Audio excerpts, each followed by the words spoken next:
There has to be some common sense. Yes, sir. They have the car stopped at 10th and Ranch Microbizer. We still don't know who pulled the trigger.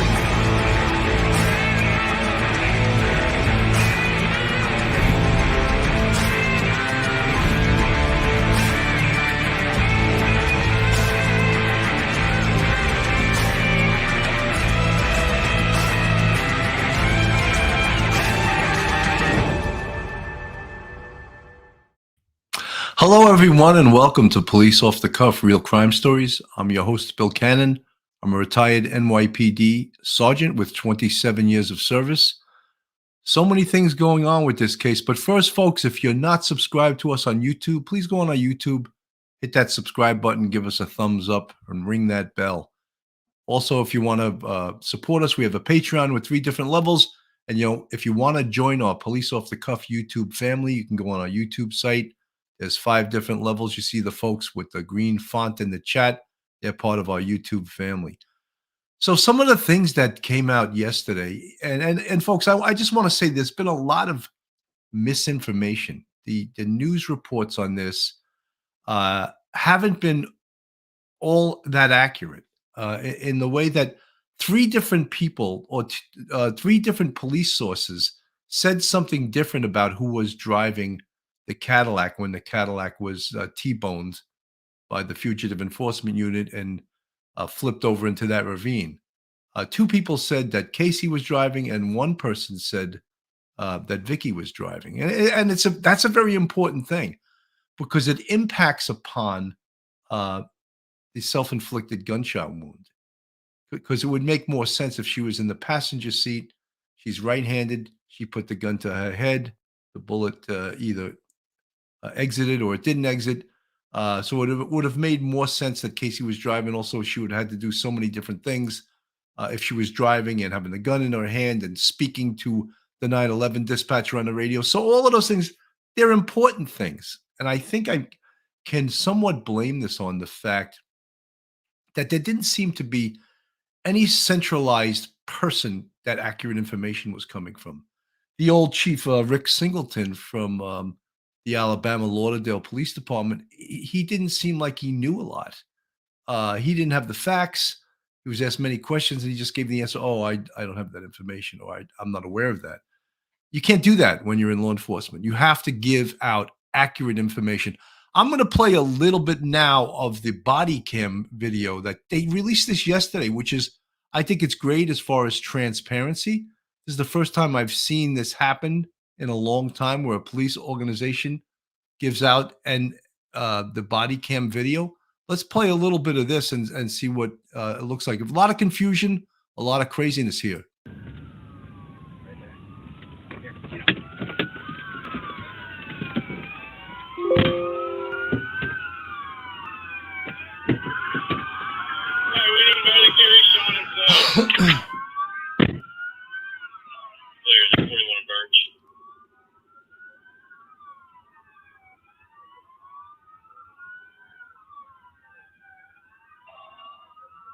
We're pulling up. I got a med tag.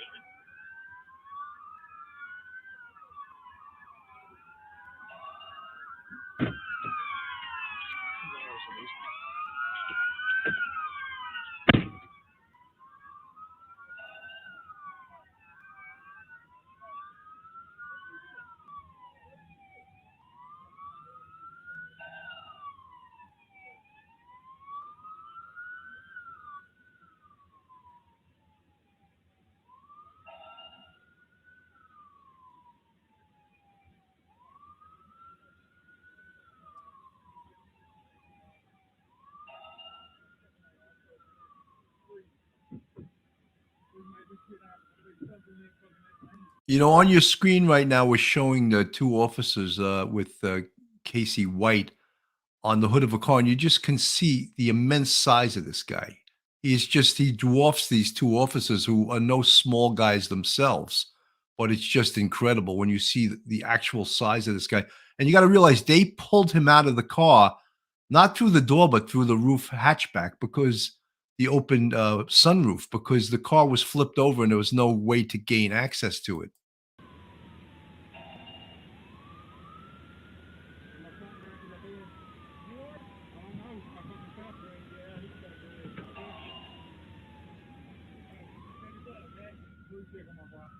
Now, you're not hearing a lot of what they're saying to him. He did say something about my wife, which is, of course, Vicky is not his wife. They're putting him on the ground right now. He's a threat, this guy. He's a big, huge, scary guy. Right. Oh, he's right here.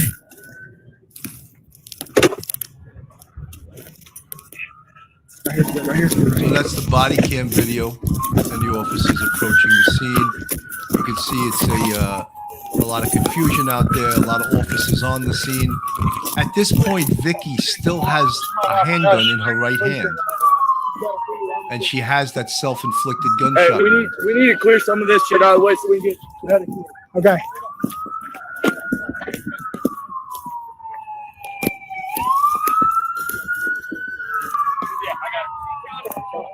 He is.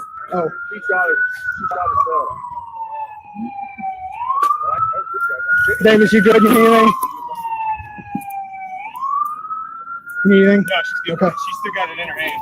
I don't know. Got the gun in her hand? Yeah, she's got a gun. All right, watch it.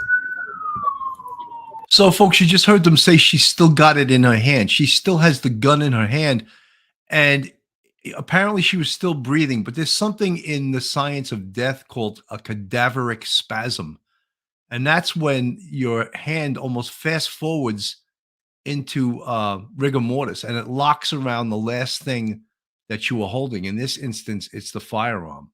So it very well could be what's called a cadaveric spasm, and they, of course, have to fear her because she apparently was still breathing at this point.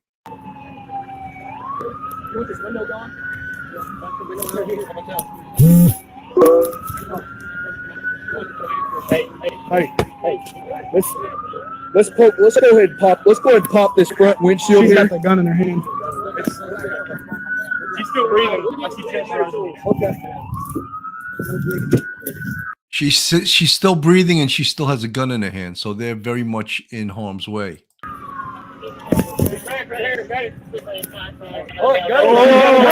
Back. Yes, still breathing.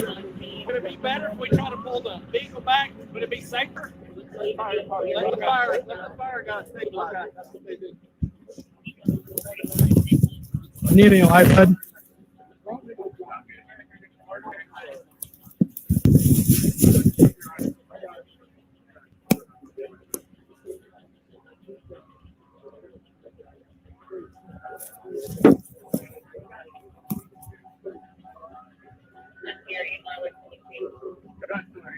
Yep. Finger still on trigger.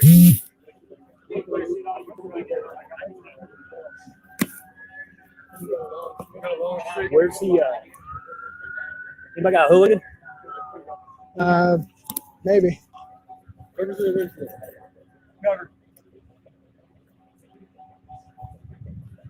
I think at some point they take the gun from her hand. I don't know if at that point she's dead or she's just incapacitated.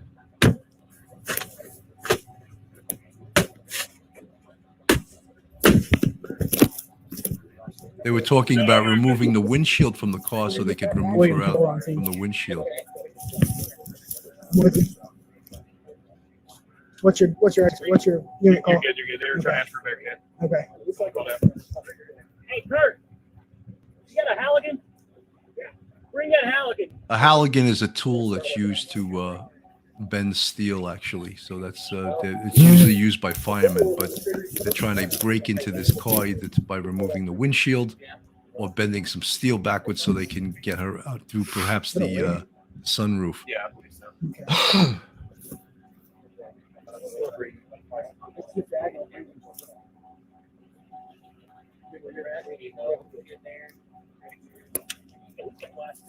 Okay. I got glasses. What do you expect? Okay. Yeah. Okay. So listen. Break that front. Let's break that front. That's got laminate in it. So it's not going to break. Okay. Yeah. We need to cut that front windshield.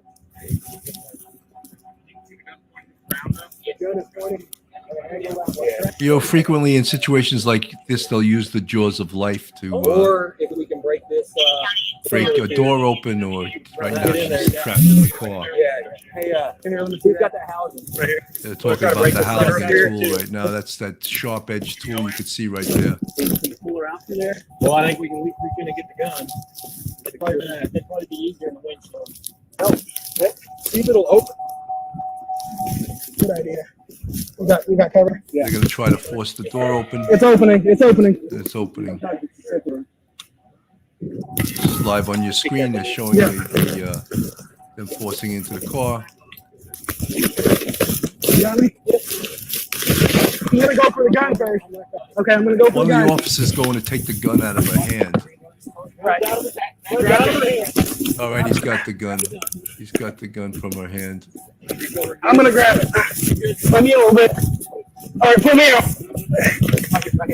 right, I got it. All right, he's got the gun. All right. Very Seems tense safe. Hear me moments pull here. it out? Yeah. Someone pull me. And they're dragging her body out of the car. Really, I mean, just horrible pictures, but real life stuff, you know. So, folks, there you have it. I mean, live video from a police body cam, which I believe they shared with all the networks, with all the news stations. The big question everyone was asking, ND, he had a full load of guns in his car. I believe I have a picture of all the guns that they had in the car. Here you go. On the screen, we're going to show. These are the guns that the police recovered inside the car. I believe there was 4 handguns, and there's an AR-15 that you could see there, and there's some high-capacity magazines. Actually, there's more than 4 guns. There's another gun in that holster. So there's 5 handguns. There's 4 displayed on the screen and 1 inside a holster. So there's 5 handguns as well as an AR-15. So had the federal marshals not utilized this maneuver to T-bone the car and actually flip the car over into a ravine, they could have been into a firefight with these 2 people that they wanted to avoid. So I believe that this maneuver saved a lot of people's lives. Now, some of the questions that everyone, of course, is asking, did she commit suicide? And how do we know whether or not she committed suicide? And I'm just going to tell you, I believe that she probably, and then again, I told you 2 out of the 3 police chiefs said that she was driving. One said, 2 out of the 3 said she was a passenger. One said she was driving. That's confusing. That's very important. And the way that they said that she was identified as driving is that when they saw them get into the car at the hotel, that Hotel 41 that used to be a Hotel 6, Motel 6, that she got into the driver's seat. So from that point on, they never lost sight of the car. So it appears that she was, in fact, in the passenger seat. So one of the things that everyone's concerned about this self-inflicted gunshot wound, if in fact it is that. If someone's right-handed and they're sitting and they're going to shoot themselves in the head, what they usually do is they put the gun to their head. It would be on the right side of their head with their right hand. And when people commit suicide, they don't hold the gun here. They usually press the gun right up against their head. And because they do that, it would leave, if she pulled the trigger, when you pull the trigger of a firearm and it goes off, out of the end of the firearm, usually there's flames and soot and something called stippling. And if the gun is pressed against the head, it will leave an imprint of the barrel of the firearm on the head. And that's called tattooing. And that'll be something that the pathologist will look for, as well as something called blowback. If you have the gun pushed against your head, and I know I'm getting very graphic, the gun would produce tattooing on the head, but also tissue from the head would go back into the firearm, and that's called blowback. So that's indicative that this was a self-inflicted gunshot wound. I know a lot of folks are saying that, how do we know that that Casey didn't shoot her? Well, that'll be the forensic evidence. I'm going to play a little bit of the news. We have a forensic pathologist on here speaking about the autopsy and about what they will be looking for. Yeah, obviously this is a very high profile case. And so they did expedite the autopsy being done. And when we look at these cases, you just have to really look at it in isolation and make sure everything adds up. And what I mean by that is we have this very dynamic story of them escaping. You know, we have two people involved. And so you do want to make sure that when you're doing the autopsy, the wounds really tell you, you know, are consistent with a suicide. And what I mean by that is you want to see marks on the skin that are consistent with the gun being close or on the skin, as you would see when someone puts it there. And so what exactly would the coroner be looking for to determine that it wasn't Casey White who shot her, since the two of them were in the car, as you're talking about? Sure. I mean, generally speaking, the investigation really adds something to it. But when we're looking at just the autopsy findings, again, we would look for what's called a muzzle imprint. So the end of a gun would leave like a patterned mark on the skin. You would see a soot, so like ash type deposition on the skin. So, you know, everything telling me that the end of the gun was close, was being held close and tight, which is very characteristic of suicide. Well, how does that work when you say this was expedited because it was high profile? I mean, is that a proper procedure? I mean, there are a lot of other causes of death still to be determined.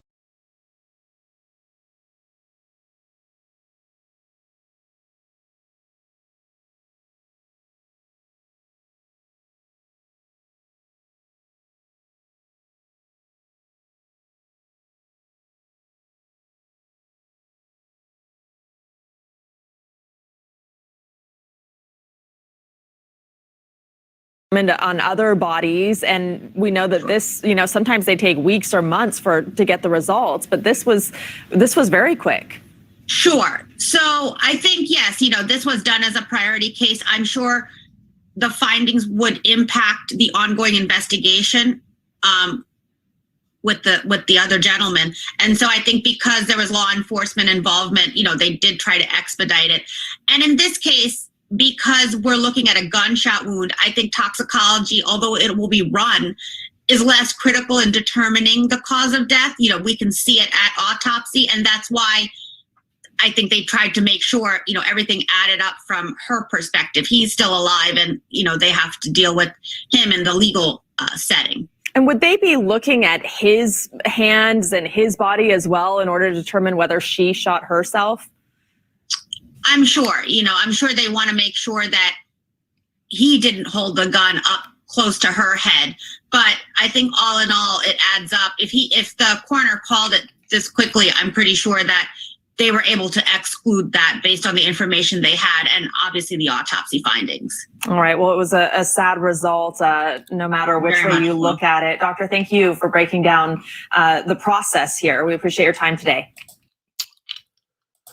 So, folks, that came back pretty damn quick. Usually the autopsy, they don't expedite it that quickly. But in this case, it was put out there very quickly. And I think that people are satisfied at this point that her cause of death was gunshot wound. The manner of death was suicide. She was also on the phone with the 9/11 dispatcher, indicating that she intended to shoot herself and take her own life. So all of the totality of the evidence, I think it makes people think that, yes, this is what occurred. They're not making this up. This is what occurred. And, you know, I don't know why that news reporter was making it like an issue that this case skipped in line and was done first. This wasn't a life or death situation. The person was already dead. This is a test to determine whether or not she took her own life. Let's not make a story within a story. Let's hear from Ashley Banfield a little bit. I always appreciate her take on some of these things. Marshals, they stayed on the tail of this fugitive pair. In fact, after Mr. Stinson did what he did, the U.S. Marshals actually spotted that second car, the Cadillac, the one they ditched the F-150 for, the one that Vicky was driving when she picked up the tattooed man. And wouldn't you know it, Vicky White walked out of that hotel that the U.S. Marshals were surveilling, and they saw her in a disguise, a wig. That's when they began to chase. And that's how we ended up with a high-speed chase. I want to bring in Lenny DePaul. He's a former chief inspector and commander of the U.S. Marshals Task Force. Lenny, thank you so much for being here tonight. Can you add anything to the details that we've been getting? Because I know that you've got lots of friends within the U.S. Marshals, many who are actually working this case. Well, good evening, Ashley. And yeah, absolutely. I've been in touch with the Gulf Coast, the Regional Fugitive Task Force, and they were also assisted by the Great Lakes Regional Fugitive Task Force of the U.S. Marshal Service, and of course with the Sheriff's Department. But they did outstanding work. I mean, they're the best in the business when it comes to manhunting. They're the premier agency in the Department of Justice. So when they got called into this thing, 11 days ago, I mean, they hit the ground running. They tore her world upside down. Their digital footprint was important and whatnot. So historically, they were looking at that trusted circle of friends, doing what fugitive investigators do well, and putting that puzzle together and connecting the dots. But when they got onto this and responded, they knew about the Cadillac, an older model Cadillac. They canvassed the area. And they found the car, and they set up on the car. They set up a perimeter, and they were watching that thing, and saw her coming out. And I believe she was in the passenger seat, and he was driving. But then they got into that car chase. Yes, we've been trying to figure that one out, Lenny. We've been trying to figure out if she was driving or if he was. See, folks, this is one of the first times I'm hearing a confirmation that he was driving and she was in the passenger seat. Maybe I could go back a little bit on this and we'll replay that. But then they got into that car chase. Yes. We've been trying to figure that one out, Lenny. We've been trying to figure out. And responded, they knew about the Cadillac, an older model Cadillac. They canvassed the area, and they found the car, and they set up on the car. They set up a perimeter, and they were watching that thing, and saw her coming out. And I believe she was in the passenger seat, and he was driving. But then they got into that car chase. Yes. We've been trying to figure that one out, Lenny. We've been trying to figure out if she was driving or if he was driving. But that, I mean, do you know for sure whether he was actually driving at this point? The word I got was that he was driving. Again, it's not confirmed, but that's what I'm hearing from the folks that were downrange doing. See, folks, I find that a little bit disturbing that numerous law enforcement agencies on this case did not confirm. That's important. Did not confirm that he was driving and she was in the passenger seat. So everyone is like guessing. So then what do we do? The content creators on YouTube, we have to go with the best information we have and what makes sense. But we can't just make things up. We got to confirm it. Doing the job. Here's the big thing. We only have a very little description about what happened when the officers approached that wreck. The two fugitives are still inside. Vicky is shot and bleeding, and Casey is injured. And the U.S. Marshals who were there only reported one thing, and that is that he came out and he said, "My wife shot herself, and I didn't do it." Is there anything more you can add to that description? Other things that he said, other ways it went down? How many officers? Did they force him onto the ground? How was he injured? What were the extent of his injuries? Was he bleeding? Did he take on any additional gunfire after she shot herself? Is there anything more you know? Well, I mean, these are all great questions. I can't confirm or deny anything you were saying right now, but you got to, and I'm sure everyone realizes that you're talking about a guy that, he's already doing a life sentence. He was looking at a death penalty if found guilty on this other case. What are they going to charge him with? Escape? He didn't care. And my concern was, was it going to be suicide by cop? Was Vicky going to become a hostage? There was a lot of things and that go through these investigators' minds when especially when you're in a car chase. I mean, things happen very quickly. So, it's the old adage, muscle memory. I mean, you revert back to your training. You're in a car pursuit. It's a felony car stop. The car flipped over. They approached it with extreme caution. Didn't know if they were armed. Did they hear the gunshots? I don't know. So Lenny, the reason I'm so keyed up on who was driving, the devil's in the details here, because the first thing he says when he gets out is, "My wife shot herself. I didn't do it," which immediately makes me think, I think you did. Because that wouldn't be the first thing you would think of. You would try to run, or you'd say, "I didn't do it. I wasn't driving," or something. But forensics will prove if this was a self-inflicted gunshot. It's very early to just make that pronouncement. And if they were both jumbled around and it's hard to determine who was sitting where in the car, that will be tricky. But if she was in the driver's seat and she's shot in the left-hand side, then she might have done it, probably did it herself. You know, she said everything completely backwards because if you're right-handed, you're not going to shoot yourself in the left side of the head with using your left hand. You're going to use your right hand. And the information we have now, of course, is that she was a passenger. She was not driving. So she said, and Ashley Banfield is great, but she said everything exactly wrong. If she shot on the right-hand side, he very well might have shot her dead, which would be not felony murder. That would be first-degree intentional murder as well as felony murder. So those details are really important. And we're not getting any more resolution about this potential forensics investigation on whether she really did shoot herself or whether he did it, so there wouldn't be an additional witnesses. They're going to have answers to all those questions, Ashley. Folks, there's some questions in the chat, and I'll just address it. Yes, the coroner already has determined that this was a suicide. And when I first started the show today, spoke about gunshot residue on the person's hand, close contact wounds, which will leave what's called tattooing on the person's head. It'll leave an outline of the barrel of the gun because flame comes out of the end of a firearm when it's fired.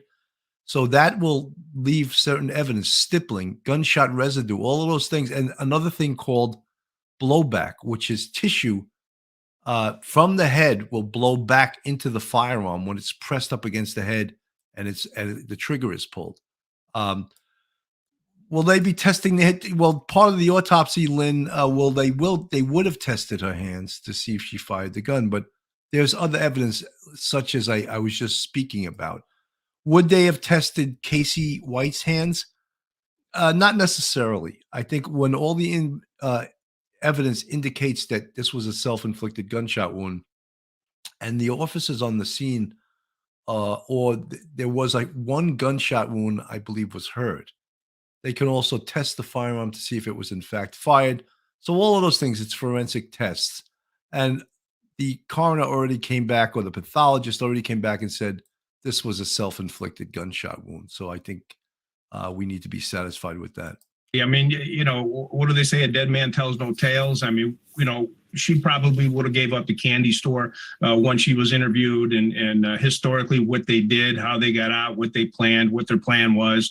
I mean, she obviously orchestrated everything. Plan didn't quite work out the way she wanted it to, but, what were they thinking? Where were they going? What were they doing? They ended up a couple 100 miles north of the jail, ditched one car, had mechanical problems, stole another car. And then they end up in this Cadillac. So, hey, my hat's off to James. James did a great job. And, the public remained vigilant, and that was important. And you guys too. I mean, social media was fired up. It was great. Yeah, I think, they were on TV a lot, and that helps. And video surveillance nowadays helps a lot too. Lenny DePaul, thank you so much. So, folks, I mean, there's a lot in the last few days, a lot of information has come out. A lot of your questions, the public's questions, have been answered. I think we should hear a little bit from Brian Enton. I think he does a great job on these cases, and he's always on the scene. He's always the on-the-spot reporter. Some of the other information in the chat, Ya's daughter, they didn't steal the cars. No, they did not steal the cars, which is sort of funny. They paid cash, but obviously those cars were not registered. When you buy a car down south, is what the people just let you take the car with their plates on it, or did they already have plates that were perhaps stolen? But when the police down there ran the plate on the on the Ford F-150, it didn't come back stolen, and so that was when the investigation stopped at that point. So I think that he could have. Stayed on the investigation a little further, did a few more checks, and he didn't, in fact, do that.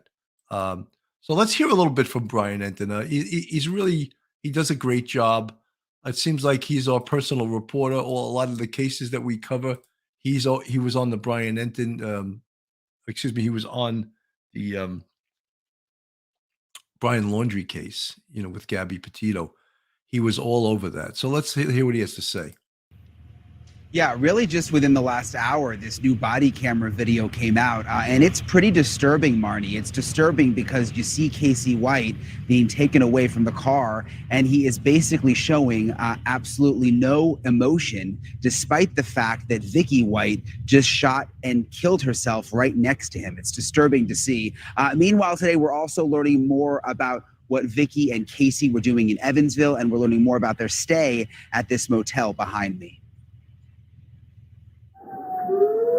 Dashcam video shows the moment police storm Vicky and Casey White's car. You see officers cuff White and lay him down on the hood of the patrol car. Then they put him down on the ground. Today, we also got our first look at what was inside the getaway car. $29,000 in cash and an AR-15, 4 handguns, a taser, and multiple rounds of ammo. The Vanderburgh, Indiana County Sheriff says it all would have ended much, much worse if they hadn't done the pit maneuver and stopped the couple.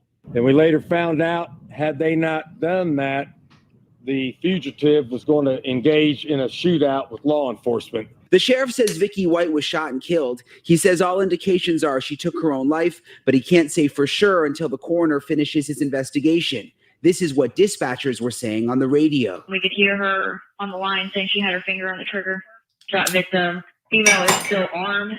Detectives say the couple was staying at this motel just across the street from the sheriff's office. They wore wigs when they were coming in and out. The manager says he never saw them, and it was a local person who rented the room. And they did not even use fake ID or nothing. Somebody else checked in officially, and then they were visiting them, technically. New video also coming from the car wash where Vicky and Casey were first spotted in Evansville. And you can see Casey standing behind the truck door. The manager of the car wash, James Stinson, believes he was grabbing a gun. Later in the video, you see Vicky pull up in this Cadillac and pick Casey up before they abandon the truck. Law enforcement relieved it's all finally over. We've got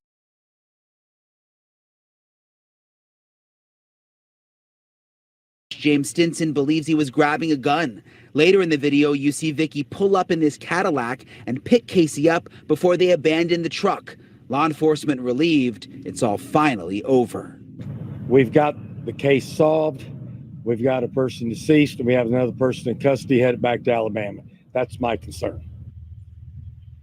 And you heard the hotel manager talk about how it was not Vicky or Casey that paid for their room. That was certainly mind-boggling. We followed up on that with the sheriff here in Evansville. He says it was a homeless person that Vicky and Casey paid to go in and make the payment for their room. That way they could avoid being on the surveillance cameras. Marnie? Brian, I know that there are moments in that video that we chose not to show because it is too graphic. We know that Vicky, as they say, shot herself. But can you share with people at home a little bit more about what you did see in that video? And I'm curious, Casey White, as they take him over to the car, they kind of put him down on the hood of the car. They're arresting him. He's talking. Do we have any idea what he was saying? So a lot of the video, there's no audio, so we don't know what they're saying. One thing that stood out to me is just how big and tall Casey White is. He is a very large man. We've been saying all week long that he's almost 7 feet tall, but when you see him in the video and how much bigger he is than those two deputies, I almost would have expected like a swarm of deputies around this guy, but it was just these two deputies with this enormous man. You mentioned the part of the video that we didn't want to use. There is video of them going into the car. Vicky White appears to be lifeless, and they have to sort of figure out how they're going to get the gun away from her. And one of the deputies goes in and retrieves the gun, and then they actually pull her body out of the car, which is quite disturbing to see. Yeah. Lorianne, thank you. Lorianne in the chat says, having both bought and sold vehicles here in the South, the license plate stays with the vehicle and you have 30 days to register it in the buyer's name. Well, thank you, Lorianne. That's not the way it is in New York. Before you register a car in New York, you have to get new plates that are to that car from motor vehicle, and it has to be insured before you can drive that car. So that's a little bit strange, because how is the car then insured under the old plates? The old plates belong to a different individual, different insurance, but we won't get into that now. But if that's the way it is down south, I guess it works for them down south. Folks, this is Police Off the Cuff, Real Crime Stories. If you like this podcast from a law enforcement perspective, please go on our YouTube and hit the subscribe button. Give us a thumbs up, ring that bell, and you could support us through Patreon. We have 3 different levels. And if you want to join our YouTube family, we have 5 different memberships. You can go on our website, policeoffthecuff.com, and join our YouTube family. And we'd appreciate it. We'd love to have you aboard. And at one point, Brian, they say she's actually holding the gun because there has been some question. How do we know if she shot herself? Yeah, at one point they said that, and we know that they're going to do an investigation here. The coroner's doing an investigation. The sheriff here today said all the indications are that it was suicide, a self-inflicted gunshot wound, but they're going to wait to officially say that until the coroner's finished. All right, Brian Enton live for us in Evansville, Indiana tonight. Brian, thank you. So, folks, we know that this, of course, was made yesterday, and we know that the pathologist determined that it was, in fact, a self-inflicted gunshot wound consistent with a suicide. And there's all kinds of forensic evidence that goes with that I have discussed earlier. I'm not going to go over it again, but let's go back a little bit. To see a marshal, another U.S. marshal being interviewed in regards to what occurred here. And it's important to hear from law enforcement. So let's hear what he has to say. Sir, thank you for giving us some time today. You're welcome. Happy to do it. So tell me more about Vicky White's death. What more can you share that you've learned in the last 24 hours? Well, we learned that she did take her own life during the pursuit just before the vehicle was pinned and overturned at the scene. We don't know a lot more about that. There was a police dispatcher who was dispatching to units. I did hear that tape that the female in the vehicle had a gun to her head and had her finger on the trigger. I think that was alert to the law enforcement officers that were in pursuit that, again, these individuals were armed and very dangerous. We know that Casey White also had access to a gun. How can you be sure that he did not shoot her? Well, I can't, but I know that he made a spontaneous statement at the time of the accident when Deputy United States Marshals and task force officers were trying to take Casey into custody. And Vicky was somewhat pinned in the vehicle. It took a second to get her out. At that time, he made a spontaneous statement that he said, "Help my wife. She shot herself and I didn't do it." That's what's known in law enforcement and in law as a spontaneous utterance, and it's usually given a high credibility that it's true. However, this guy is a career criminal. He's a dirtbag. And you could see what he's all about. He's all about himself. And again, there's not anything that would indicate to us that the two individuals were married, but he did make that statement. Let's talk a little bit more about the chase and the crash that ensued. Who was driving the car? Yeah, it's my understanding, and there's been different reports about who was actually driving the vehicle, but from my deputies on the scene, they indicated that they saw Casey enter the driver's side of the vehicle and that she entered the passenger side. So there you go, folks. There's 2 out of the 3 deputies have confirmed that Casey was driving and she was in the passenger seat. In the press conference today, there was an indication that they were prepared for a shootout with law enforcement. What more can you tell us about that? We learned that, number one, Vicky White had been planning this escape with Casey White for an extended period of time, probably over 2 years. And certainly when someone pre-plans, purchases weapons from a law enforcement perspective, we have to believe that they're extremely dangerous and that when confronted, they might try to use force against law enforcement. There had been some reporting that they may be in disguises as they tried to get away and escape. Have you uncovered any possible disguises that they may have had? Well, I know that Vicky had more than one wig, and her hair was a different color at the time that she was observed by Deputy United States Marshals. As far as Casey's concerned, it's hard to disguise an individual who's 6 feet 9 inches tall. I did a little informal research early on in this case and determined that only 1% of the population in the U.S. is taller than 6 feet 4 inches. So with his height and with the tattoos, he's someone who would stand out even with a disguise and be easily recognizable. In the video from the car wash where the pickup truck was discovered, it was clear that it was Casey in that video. He had on a cap, baseball cap, sunglasses, tried to make himself appear, in my opinion, very casual, but it was clear that it was him. The public, as you know, played a key role in this, getting their pictures out there, people calling in tips. Ultimately, it was a car wash manager, a man named James, that really played a pivotal role. Folks, we all say that this guy was a hero. We all believe that he should get the $25,000 reward, but it's not our decision to make. I think that the information that he gave law enforcement was invaluable, and it was just a gem when it came out of his mouth. If you see something, say something, and that was fantastic. In ending this whole thing, a lot of people want to know if James is going to get that reward money. You know, I can't answer that. I can tell you this, that there are other things in this case that are not known to the general public. For example, we know that where Casey and Vicky purchased the pickup truck that was recovered from the car wash, we know that they paid $6,000 for that vehicle. We had the VIN number of that vehicle. We did a check of that VIN and determined that the police there in Evansville had checked that vehicle and that they had checked the VIN to see if it was stolen.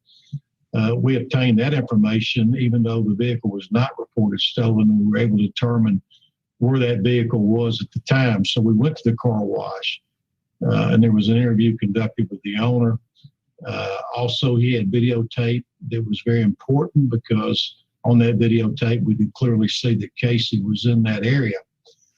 From that, we already had Deputy United States Marshals from not only Alabama, but from the Great Lakes Fugitive Task Force, which is operated by the Marshal Service, along with the Gulf Coast Regional Fugitive Task Force. They were already on scene and in the area, and there was a lot of good, solid police work. Why Indiana? Some wonder they were on the run for 11 days, but they stayed in one spot for a long time. What was it about Evansville that they chose to stay there as they did? I don't know that it was anything about Evansville. They may have been comfortable in that area. They felt like they were safe and secure in that area. Each time they moved or bought a car, that was another piece of the puzzle for law enforcement. And it's actually from their actions that we put the puzzle pieces together that ultimately led us to Indiana. The question remains, who was the mastermind of this escape? Was it Vicky? Was it Casey? Was it a combination of the two? What does your gut tell you? My instinct tells me that obviously they had a plan that they'd put together, they'd worked on together, but I think that Vicky was the person who committed the overt acts, purchased weapons, purchased a vehicle, staged the first vehicle that they escaped in. That she, knew the power of the authority that she had as an assistant director in the correctional facility, and that she could move him out of that facility alone, which is highly unusual for something like that to happen. In fact, would be against any policy that I'm aware of in any correctional facility. So, I don't know. There's a lot of speculation about it, but I don't have the answer to that. U.S. Marshal Martin Keeley, thank you for your. So, folks, you get the inside law enforcement perspective on this, and we all hope that they give Mr. Stinson, who happens to be the car wash manager. We're all hoping that he gets the reward. It would seem crazy if they don't give him the reward. He just did an amazing job, and it's. Everyone's rooting for him. He's a very down-to-earth, a real character out there who repeated that phrase, if you see something, say something. And he did it. He didn't just talk the talk, he walked the walk. And, one of the things also people always talking about, what was the psychology of Vicky White here? What made her do this? I'm just play a little bit of of course, this is almost like the predictors of this. They don't have real hard facts. Vicky White is not this doctor's patient, but let's hear what he has to say. Award, she was well liked, she was known to be a compassionate person, and she threw it all away, and now she's dead. Right. And from a psychologist's point of view, I always look beneath the surface and think like, well, there must have been some kind of susceptibility, some kind of vulnerability in her life that made her prone to his kind of manipulation. And that's what I suspect happened. That's what typically happens in cases like this, is that somebody with a sociopathic tendency is able to make a victim of somebody over time. And I think it's been over the course of a couple of years, and really take advantage of them, convince them we have this special thing, we have this special friendship. And if we could just get out of here together, then we could create some kind of life together. And I'm not sure exactly how that went, but I suspect that's roughly the framework. So you don't look at the story and say she was the mastermind, she was in control, she had the key to the prison, she could have, she was responsible for helping him escape. You look at it more like, she was this vulnerable person. She had just nursed her dying ex-husband as he passed away. She might have been in a lonely, vulnerable spot and been taken advantage of by him. Right. And certainly she executed a lot of what he benefited from, right? So there was some masterminding going on. Certainly there was some plotting and some executing going on, but I think it was under the guise of being manipulated all the way through, because she's the only person, if you think about it, who had everything he needed to achieve his goals. Not necessarily hers. You're right. She had a lot going for her, but to achieve his. And so I think he convinced her that his goals were her goals. And when you look at him, right, you're looking at both of them. What do you make of him? You think he's a sociopath? It's hard for me to imagine that he's not, in that he is, I'm guessing, very manipulative. I can't imagine the circumstance, given the facts, where that's not the case. At the very least, he's a very manipulative guy, but I suspect sociopathy creeps in there, especially when you convince yourself that you can do something that people hardly are ever able to actually achieve. Right. It takes a certain amount of confidence to even try, to even plot to carry this out. I know when he was arrested, he identified her as his wife. What do you think went into this kind of grooming over the years? Well, I think there's a certain cleverness and manipulation affiliated with that. There is kind of a misnomer out there that somebody who has made enough mistakes to get himself imprisoned for life is not intelligent. But I suspect that this man had just enough intelligence, even though he doesn't come across, a lot of people say, as particularly bright. You don't need to have a great deal of just IQ points in order to manipulate another person to help you achieve your goals, especially if you're desperate to have those goals achieved. And the fact that both of them carried this out, they plotted this, and no one really seemed to know. It happened under everyone's noses. I mean, what does that tell you? It tells me that he likely, but maybe the two of them together over time, were able to create a culture of two. And when your culture is that small, you're able to make really bad decisions and convince yourself this can work. We can make this happen, without consulting anybody else. Us against the world. Exactly. All right, Dr. John Duffy, it's really interesting to look at this part of the story. Thank you. Appreciate it. So, folks, there you have a doctor, a clinical psychologist's take on this. We in the law enforcement world would just say this guy's a criminal. And that's how we would define it. He's a criminal, and criminals are manipulative by nature. That's why they're always getting involved in crime.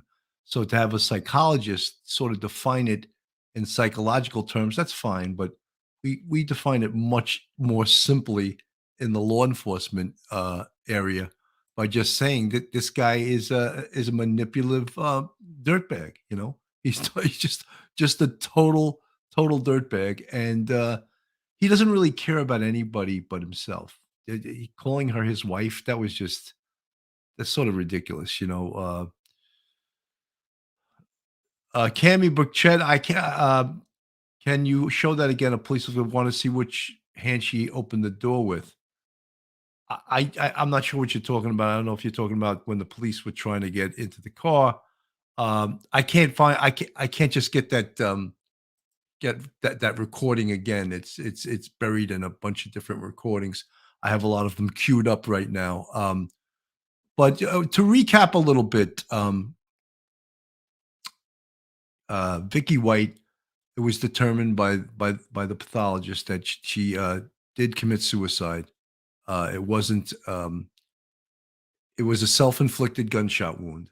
So that was cleared up by autopsy yesterday, and I spoke a lot about the autopsy and what they were going to be looking for, and the fact that there are things that are indicative with self-inflicted gunshot wounds. And one of the things, of course, are soot on the head, tattooing on the head, blowback inside the firearm.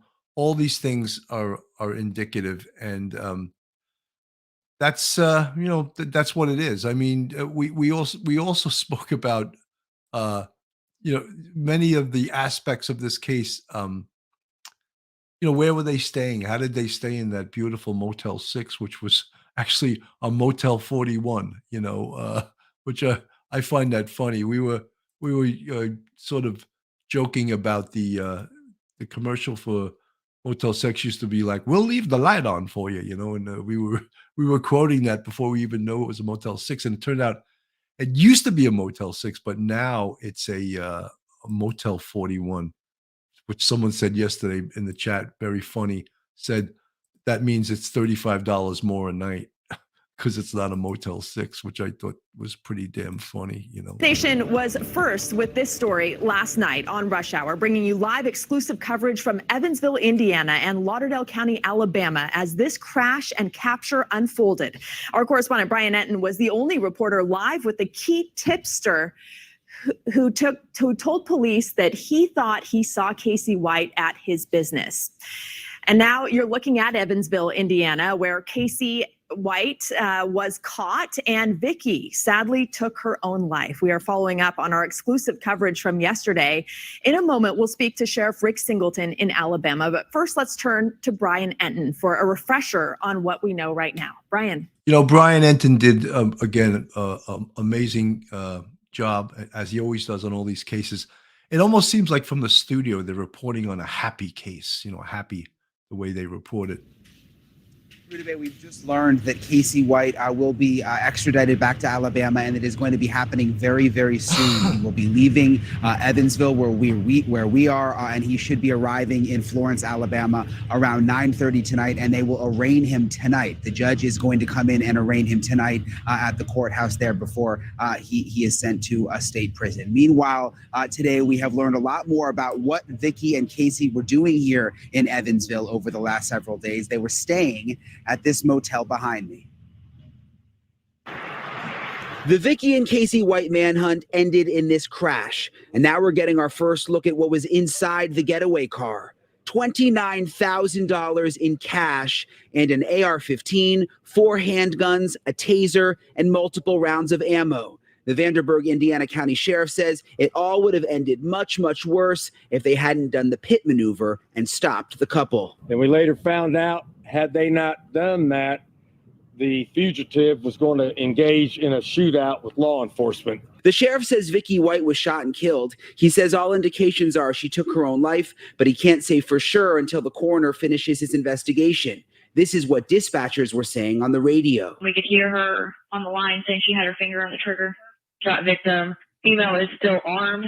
Detectives say the couple was staying at this motel just across the street from the sheriff's office. They wore wigs when they were coming in and out. The manager says he never saw them, and it was a local person who rented the room. And they did not even use fake ID or nothing. Somebody else checked in officially, and then they were visiting them, technically. New video also coming from the car wash where Vicky and Casey were first spotted in Evansville. You can see Casey standing behind the truck door. The manager of the car wash, James Stinson, believes he was grabbing a gun. Later in the video, you see Vicky pull up in this Cadillac and pick Casey up before they abandon the truck.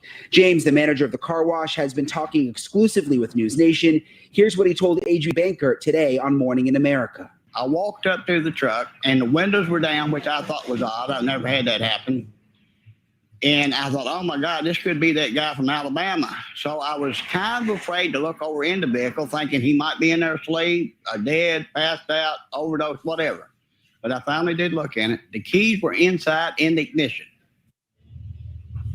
And it's really interesting what went down at this motel behind me. The sheriff told us that it was actually a homeless man who initially paid for the room for Casey and Vicky, that the couple had paid this homeless person to get the room so that they could avoid going in and avoid the surveillance camera. And I just spoke with a different manager who said that she actually saw Vicky White yesterday, that she came in the office in disguise in a wig with red glasses, and that she was paying for the next week.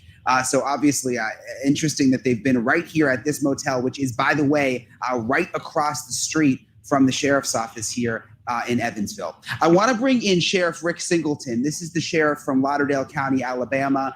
He is, of course, the sheriff in the area where all of this began. It was his jail where Vicky got Casey out and where this whole manhunt began. Sheriff, thank you for joining us. The first thing I want to ask you, we know that this extradition is happening, that Casey White is going to be leaving Indiana. What can you tell us about that? What's the time frame? What will be happening tonight?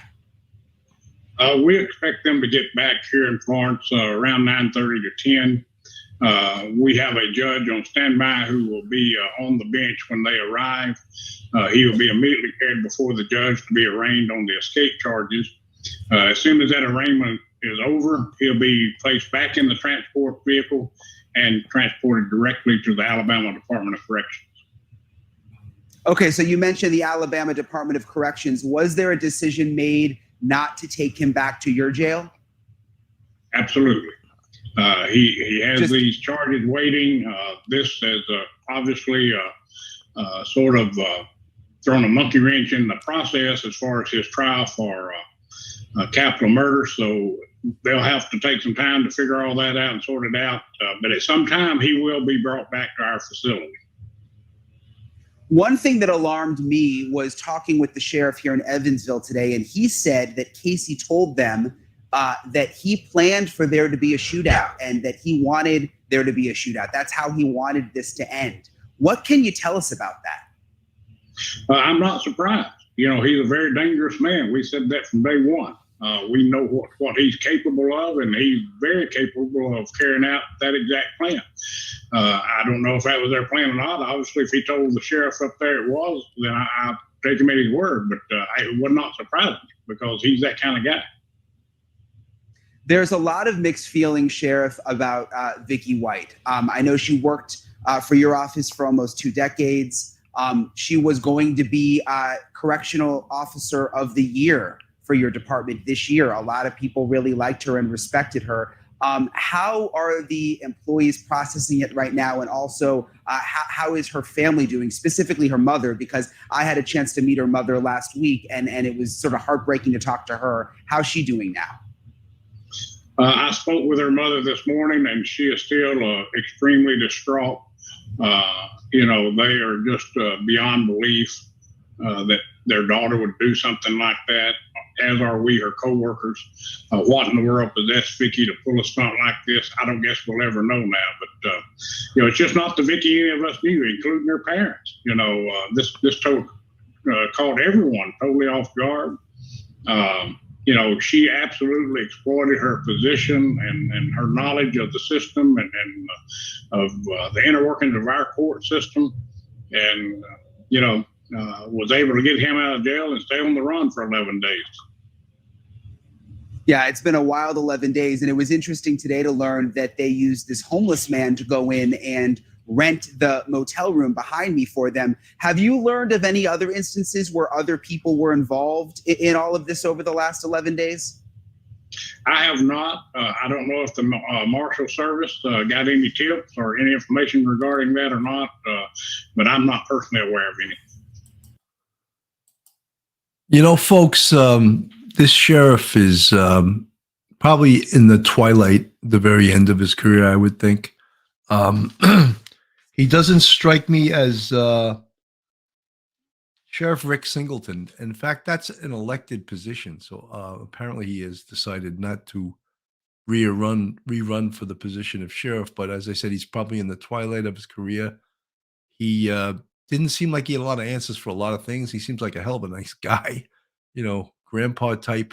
But I think it's maybe time for him to ride into the sunset on his horse Trigger. You know, I think that it may be time for him to put in his retirement papers, because there was a lot of mistakes in this instance. A lot of protocols weren't followed.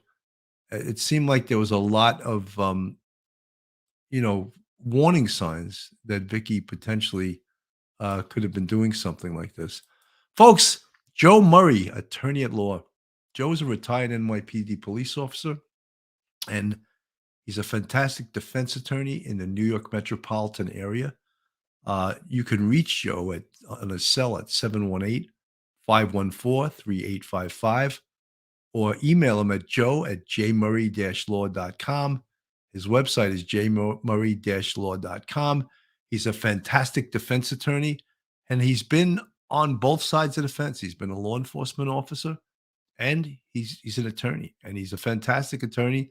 He represents many high-profile defendants. And Joe Murray, if you need an attorney in the New York metropolitan area, Joe's your man. John Beatty Law, www.jbeattylaw.com. John Beatty is a renowned personal injury attorney. He also is retired as a decorated NYPD sergeant. John comes from a proud NYPD and FDNY family. He was an active sergeant in Brooklyn North and supervised in the legal bureau. John is a proud member of the Honor Legion and the Blue Knights.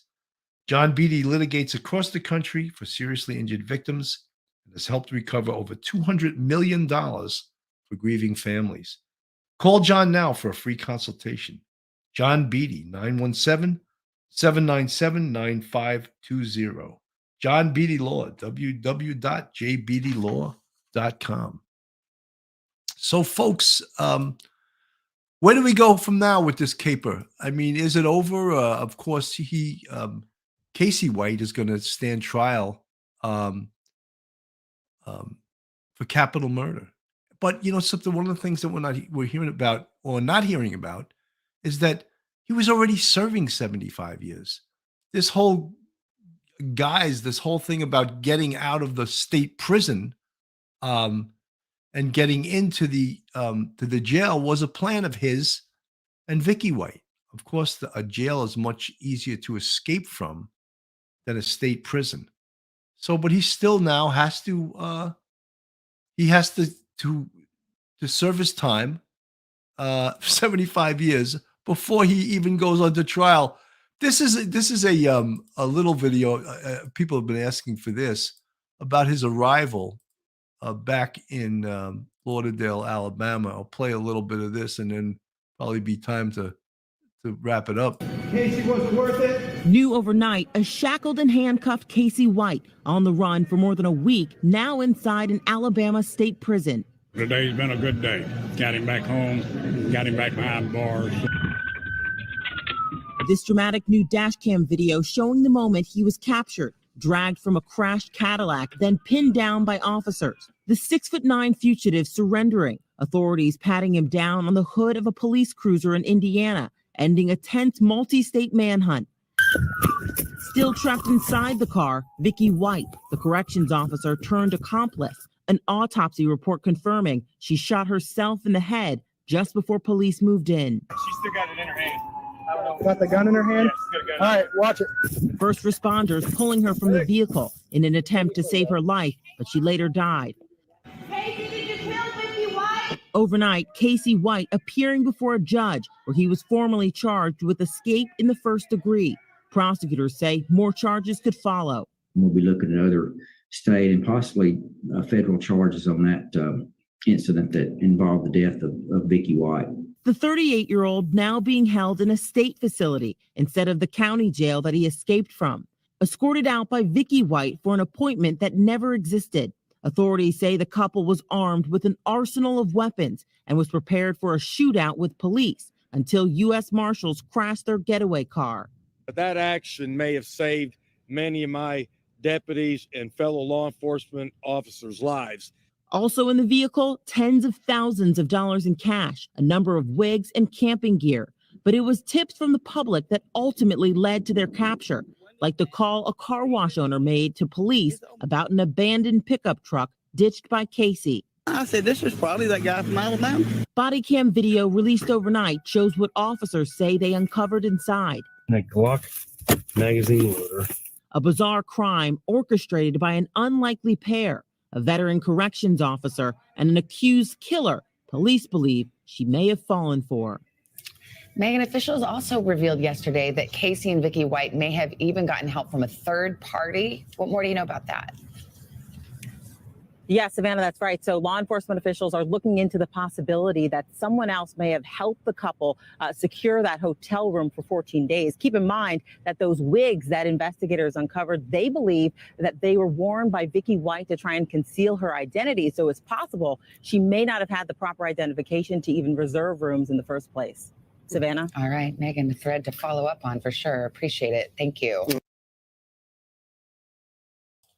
Wow, smoking gun information by the news. They already determined that the person that rented the room for Casey and Vicky was a homeless person. Smoking gun information by network news. Unbelievable. And they reported it as if it was brand new to all of us, you know. I love that, you know. Yes, I'm sure the U.S. Marshals are searching for this homeless man so they can put him in prison forever for renting this room. He probably got a few dollars to rent it in his name for them. You think they're going to charge him with conspiracy? So, folks, you know, that was the recap today. You know, for the folks that keep coming into the chat live, it has already been determined by a pathologist that it was a self-inflicted gunshot wound. I went over at least 2 or 3 times during this broadcast how that can be determined.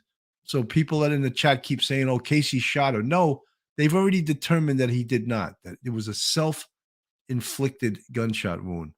H-Doc, News Nation is now saying Casey was driving. That's now been confirmed by 2 of the 3 law enforcement sheriffs. It wasn't clear over the last few days, and I had spoken about that it was not clear. And the wigs were used to disguise. So no new smoking gun information. I had said yesterday, guys, also, I worked, you know, in Manhattan North Homicide my last 10 years on the job. And one of the things that's always smart to do after a major investigation is to critique yourself and critique the investigation and to see what you did right and what you did wrong so that in the future, maybe you don't make those same mistakes. Are there mistakes made in every investigation? 100%. We're human beings. Cops make lots of mistakes. The doctors make mistakes. Yes. The lawyers make mistakes. Yes. The politicians make mistakes. They're the kings and queens of mistakes. So when the media gets down on law enforcement and acts like it's Keystone Cops, you know, maybe they should feel what it's like to have someone shoot at you. And I'm not wishing that on anybody, but have to go apprehend people that are armed the way these 2 were. And maybe they wouldn't be so critical, you know. Firemen make mistakes too. Someone pointed that out in the chat. Yes, what I'm saying is everyone makes mistakes. So, folks, again, thank you so much for tuning in to Police Off the Cuff Real Crime Stories. And if you're not subscribed, go on to YouTube, subscribe, hit that button, give us a thumbs up. We're going to probably continue to cover this case here and there, but pretty much it's other than the investigation and other than the new case against Casey White, in which he was obviously escaped from this jail to avoid the prosecution. Yeah, it's, you know, I don't know if there's anything that's going to be smoking gun information. Andrea Herendine, I respect law, but that sheriff in the interview, I felt he was puffing himself up because they were captured in his town. I think that was Sheriff David Wedding you were referring to. And I think he gave the incorrect information about Vicky driving the car. I don't think she was driving the car.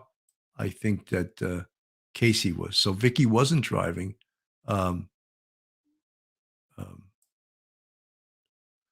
Kim Alliston, thank you, Bill. Hope your cough gets better very soon. Me too.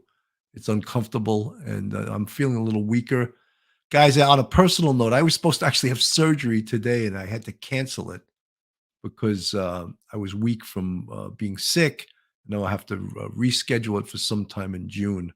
So it's not, I didn't make that story up about having surgery, but I don't think you want to go into surgery unless you're 100% feeling well and strong. So I put it off until I'm recovered from this cough. And so, guys, again, thank you so much for listening. It's always great to report these stories to you guys. And you guys are truly Police Off the Cuff fans. And have a great day. And I'll see you soon. One episode just ain't enough.